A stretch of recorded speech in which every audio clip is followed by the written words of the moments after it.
Students, let's start the next topic of our chapter. Okay. In the last topic, we have discussed about the types of the solution. So first of all, there are gaseous solution. In case of gaseous solutions में क्या होता है कि जो आपका solute है और जो solvent है, वो हमने different केसेस डिस्कवर किए थे. उसके केस में क्या होगा कि जो आपका solvent है वो जनरली किस फेज में होगा, गैस. ठीक है. So major example of the gaseous solution is the air. Air is the homogeneous mixture of different gases. So this is the example of gaseous solution. In case of liquid solutions में क्या हो सकता है कि जो आपका solvent है वो आप कौन सा लोगे, लिक्विड लोगे. तो लिक्विड सॉल्यूशंस में क्या होता है, फर्स्ट होते हैं मिसिबल लिक्विड्स. मतलब आप दो लिक्विड्स ले रहे हो, वो एक दूसरे में क्या होगी, आपस में इक्वली मिक्स हो रहे हैं, उनको आप क्या बोलोगे, miscible liquid. For example, if we have the example of alcohol plus water, both the solutions are liquid. आप क्या कर रहे हो, इन दोनों को मिक्स कर रहे हो और इनका दोनों का जो सॉल्यूशन है वो एक दोनों में क्या हो गया, आपस में मिक्स हो गया. तो these solutions are known as miscible liquids. अब ये दोनों सॉल्यूशन आपस में मिसिबल क्यों है, because alcohol is also polar in nature and water is also polar in nature. This is the rule for the soluble that like dissolves like. Means आपके पास अगर कोई पोलर सब्सटेंस होगा तो वो किस में डिसॉल्व होगा, पोलर. अगर आपके पास कोई नॉन पोलर सब्सटेंस होगा तो वो किस में डिसॉल्व होगा, non polar. Next is a example of immiscible liquids. Immiscible liquids वो होते हैं जिनको आप मिक्स करोगे और वो आपस में मिक्स नहीं होंगे. Suppose if we take the example of benzene plus water, these solutions are immiscible although both are liquids yet they do not dissolve in the water. Benzene क्या है, एक नॉन पोलर कंपाउंड है, और जो water है वो आपके पास कौन सा कंपाउंड है, पोलर. तो these form the immiscible liquids. Next is a partially miscible liquid. Partially का मतलब होता है कुछ एक्सटेंट तक, कुछ अमाउंट तक वो लिक्विड उसमें डिसॉल्व होगा, उसके बाद वो उसमें डिसॉल्व होना क्या हो जाएगा, बंद. जैसे आप एग्जांपल ले सकते हो ईथर प्लस वाटर. सपोज आपके पास क्या है, 10 ml ईथर को आप 50 ml वाटर में क्या कर रहे हो, डिसॉल्व हो रहे हो. तो ईथर का कुछ अमाउंट क्या है, इस 50 ml वाटर में क्या हो जाएगा, डिसॉल्व हो जाएगा. बट उसके बाद अगर क्या कर रहे हो आप, ईथर का अमाउंट 25 ml कर देते हो तो वो डिसॉल्व होना क्या हो जाएगा, बंद हो जाएगा. तो this is the example of partially miscible liquid. मतलब जो ईथर है उसका नेचर क्या है और वाटर का नेचर क्या है, वो डिसाइड करेगा कि वो लिक्विड उसमें कितने एक्सटेंट तक क्या होगा, डिसॉल्व होगा. Next is the last is the solid solution. Solid solutions में हमने एग्जांपल किया था जो हमारे डे टू डे लाइफ में. This is the example of alloys. Alloys के केस में क्या है, आप मेटल्स और नॉन मेटल्स को आपस में मिक्स करते हो. ठीक है. तो this is the example of solid solution. Suppose if we mix copper plus gold, so then resultant solution form is also a solid solution. So these are the example of solid solutions. This is the most important topic of our this chapter, method to express concentration of solution. मतलब आप different method से जो solution है उसकी concentration को express करें. तो सबसे फर्स्ट आपके पास है कॉन्सेंट्रेशन. अब कॉन्सेंट्रेशन क्या होती है, concentration is defined as amount of solute which must be present in particular amount of solvent. एक सॉल्यूट का कितना अमाउंट एक सॉल्वेंट में प्रेजेंट है, that is known as the concentration of that solution.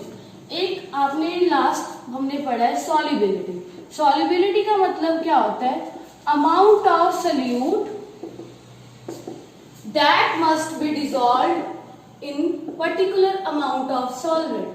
इसके केस में आपने ध्यान रखना कि हम यहाँ पे बात कर रहे हैं that must be dissolved in particular amount of solvent। उसमें हमने कहा है कि कोई भी सॉल्यूट की अमाउंट जितनी सॉल्वेंट में प्रेजेंट है उसको आप क्या बोलते हो, कॉन्सेंट्रेशन। बट सॉल्युबिलिटी क्या है कि एक पर्टिकुलर अमाउंट ऑफ सॉल्वेंट में कितनी सॉल्यूट की अमाउंट डिसॉल्व हो सकती है उसको आप क्या बोलते हो, सॉल्युबिलिटी। तो फर्स्ट मेथड है हमारा मास परसेंटेज। आपके पास कोई सोल्यूशन है उसकी मास परसेंटेज को आप कैसे डिफाइन करोगे। सबसे फर्स्ट है, मान लो आपके पास दो कंपोनेंट है, एक कंपोनेंट ए है एक कंपोनेंट बी है। सपोज करो इसका वेट है WA, इसका वेट है WB, ठीक है। तो आपने क्या करना है, आपने निकालनी है मास परसेंटेज ऑफ कंपोनेंट ए।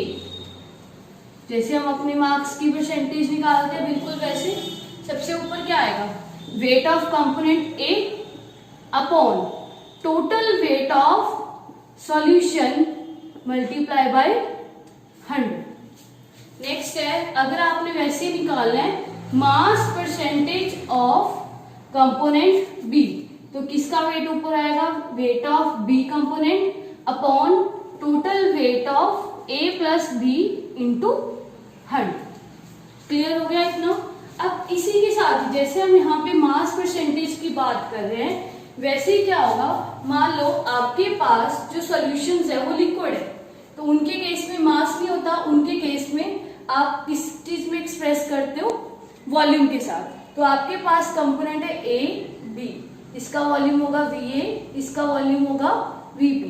तो आप कैसे निकाल सकते हो,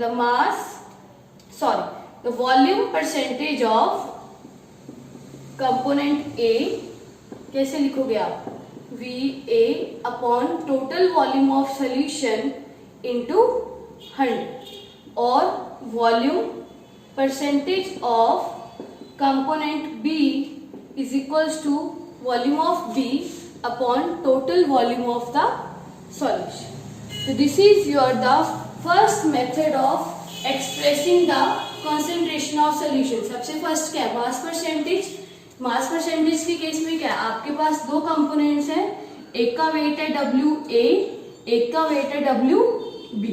अगर आपने मास परसेंटेज कंपोनेंट ए की निकालनी है तो wait of component A divided by total weight of solution. अगर कंपोनेंट बी की निकालनी है तो WB upon VA plus VB into 100। अगर आपके पास सॉल्यूशन लिक्विड्स है तो उनके केस में आप इसमें एक्सप्रेस करोगे वॉल्यूम के साथ, तो volume of component A upon volume of solution into 100। अगर कंपोनेंट बी का निकालना तो volume of component B upon total volume of solution into 100। Next आपके पास इसी में आप एक पढ़ोगे पार्ट्स पर मिलियन। पार्ट्स पर मिलियन को आप एक्सप्रेस करते हो in the form of ppm। इनके केस में क्या होता है कि जो आपका सोल्यूट है it is present in very trace amounts, बहुत ही कम अमाउंट्स में प्रेजेंट होता है, तो उनके केस में आप कौन सा वर्ड यूज करते हो, मिलियन। मतलब जैसे आप परसेंटेज में आप यहाँ पे किसके साथ मल्टीप्लाई कर रहे थे, 100 के साथ मल्टीप्लाई कर रहे थे, तो इसके केस में आप 10 की पावर 6 के साथ क्या करोगे, मल्टीप्लाई करोगे। ये अप्लाई करते हैं हम इन जनरली केस ऑफ गैसेस। इसके केस में क्या होता है कि मान लो आपके पास एयर है, एयर में डिफरेंट गैसेस है, ठीक है। आपने उसमें क्या सल्फर डाइऑक्साइड के अमाउंट को क्या करना है, कैलकुलेट करना है, ठीक है। तो सल्फर डाइऑक्साइड का अमाउंट मान लो कुछ भी प्रेजेंट है, 0.005 कुछ परसेंटेज प्रेजेंट है, तो उसके लिए क्या फॉर्मूला होगा, ppm is equals to mass of sulphur dioxide in air upon total weight of air into 10 की पावर 6। तो इसके साथ आप पार्ट्स पर मिलियन को क्या कर सकते हो, कैलकुलेट कर सकते हो। तो this is the first method of expressing the concentration of the solutions. Next हमारे पास मेथड है मोस्ट इंपॉर्टेंट पार्ट, मोलैरिटी। ठीक है। मोलैरिटी को आप डिनोट करते हो विद कैपिटल एम। मोलैरिटी क्या होता है? It is defined as number of moles of solute dissolved in per liter of solution। आप क्या बोल रहे हो, क्या डेफिनेशन है इसमें? It is defined as number of moles of solute dissolved per liter of solution।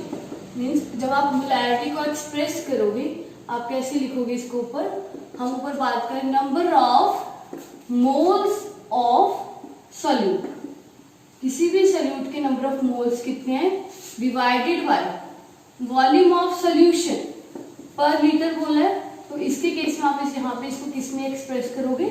Litres में। ठीक है। अब नंबर ऑफ मोल्स क्या होते हैं आपके पास? आपने इसमें ध्यान रखना है कि जब आपके पास दो कंपोनेंट्स हैं, हम जनरली इस चैप्टर में बाइनरी सॉल्यूशंस की ही बात करेंगे। आपके पास दो कंपोनेंट्स है ए और बी, तो बी होगा आपका सॉल्यूट, ए होगा आपका सॉल्वेंट। ठीक है। तो हम यहाँ पे बात कर रहे हैं number of moles of solute, तो number of moles of solute को आप डिनोट करोगे एन बी डिवाइडेड बाय क्या आपका? वॉल्यूम ऑफ सॉल्यूशन, तो वॉल्यूम मल्टीप्लाई बाय, अगर आप वॉल्यूम को यहाँ पे एक्सप्रेस करते हो इन एमएल मिलीलीटर्स में, तो आप यहाँ पे मल्टीप्लाई कर दोगे विद 1000। अब नंबर ऑफ मोल्स क्या होते हैं आपने इसमें बताना है number of moles of solute.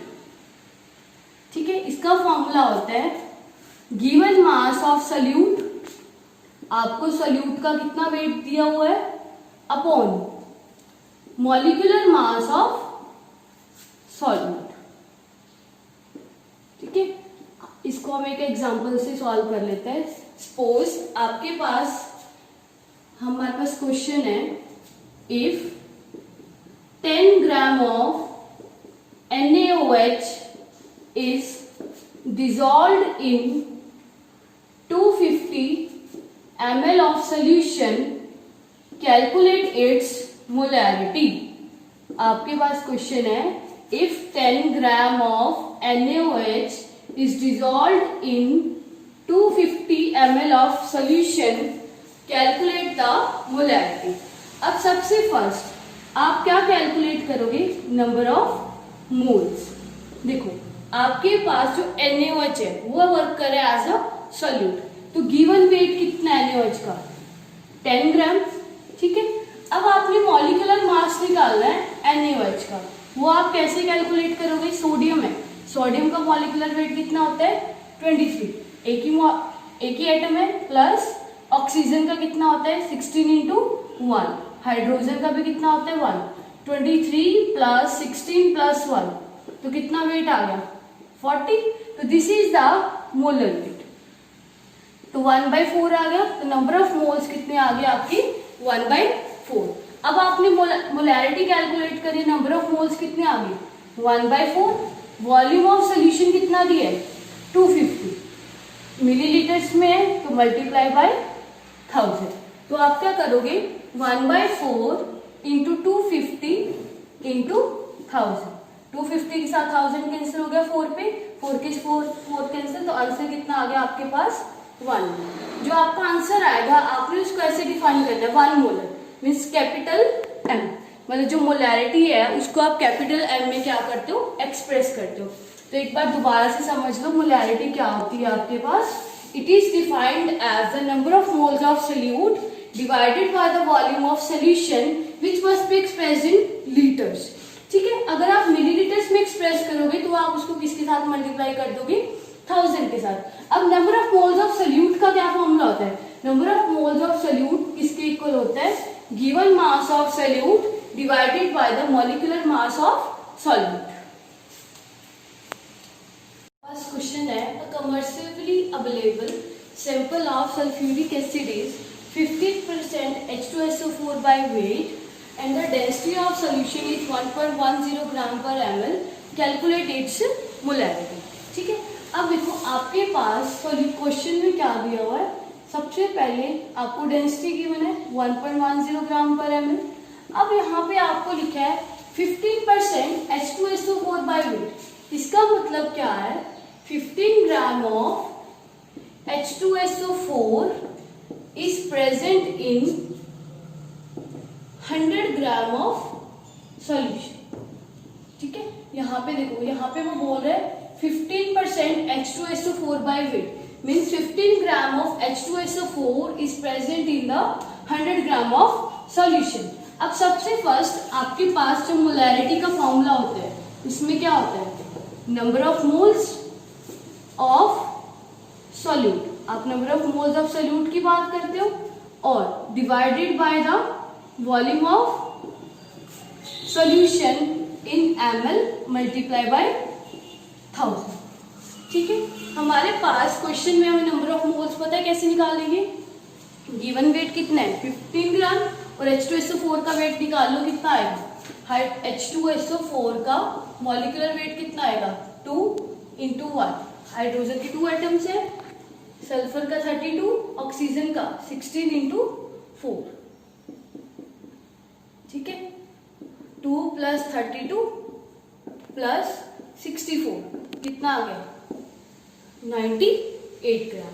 अब नंबर ऑफ मोल्स कैसे निकालोगे आप, गिवन वेट कितना है 15, मॉलिक्यूलर वेट कितना आ गया 98।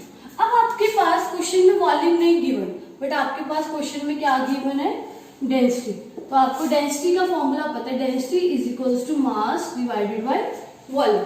डेंसिटी का क्या है 1.10, वॉल्यूम ऑफ सॉल्यूशन आपने निकाला है। अब मास क्या है, पूरे सॉल्यूशन का हमने यहाँ बात की है कि पूरे सॉल्यूशन का मास कितना है 100 ग्राम, तो आप उस मास को यहाँ पे फिल करोगे 100 बाय वॉल्यूम। वॉल्यूम को यहाँ ले आओ, कितना आ गया 100/1.10। तो यहाँ इन वैल्यूज को पुट करोगे आप इन फॉर्मूला से, molarity is equal to number of moles कितने आए थे हमारे पास 15/98, वॉल्यूम कितने 100/1.10 × 1000। बाकी कैलकुलेशंस आप सॉल्व कर लोगे। तो अगर आपके पास क्या है इस टाइप के क्वेश्चंस आ जाते हैं तो वहां पे आप इनको विद द डेंसिटी के साथ रिलेट करके सॉल्व करोगे। मतलब आपके पास सल्फ्यूरिक एसिड का लिया है 15% H2SO4 by weight, इसका मतलब क्या है 15 gram of sulphuric acid must be present in the 100 gram of solution. तो मोलैरिटी निकालोगे क्या है, number of moles divided by volume. Volume कहां से निकल आएगा, डेंसिटी से। Density is equals to mass divided by volume. Mass किसका आएगा, पूरे सॉल्यूशन का। कितना गिवन है हमें 100, तो वहां से वॉल्यूम निकाल के आप पूरे सॉल्यूशन की क्या निकाल सकते हो, मोलैरिटी निकाल सकते हो।